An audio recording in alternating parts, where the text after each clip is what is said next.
एक समय की बात है। एक राज्य में एक प्रतापी राजा राज करता था।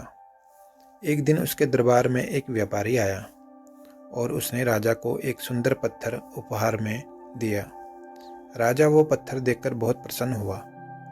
उसने उस पत्थर से भगवान विष्णु की प्रतिमा का निर्माण कर उसे अपने राज्य के मंदिर में स्थापित करने का निर्णय लिया और प्रतिमा निर्माण का कार्य राज्य के महामंत्री को सौंप दिया।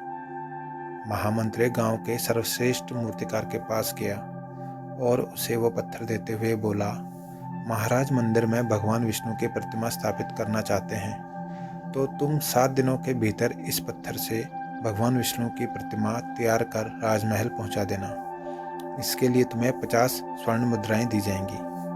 50 स्वर्ण मुद्राओं की बात सुनकर मूर्तिकार खुश हो गया और महामंत्री के जाने के बाद प्रतिमा का निर्माण कार्य शुरू कर दिया।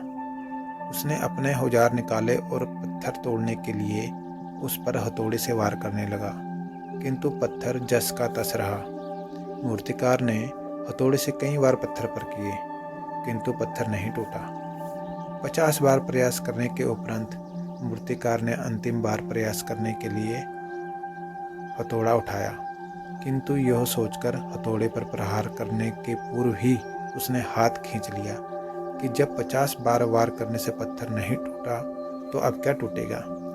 वो पत्थर लेकर वापस महामंत्री के पास गया और उसे यह कह वापस कर आया कि इस पत्थर को तोड़ना नामुमकिन है, इसलिए इससे भगवान विष्णु की प्रतिमा नहीं बन सकती। महामंत्री को राजा का आदेश हर स्थिति में पूर्ण करना था, इसलिए उसने भगवान विष्णु की प्रतिमा निर्मित करने का कार्य गांव के एक साधारण से मूर्तिकार को सौंप दिया।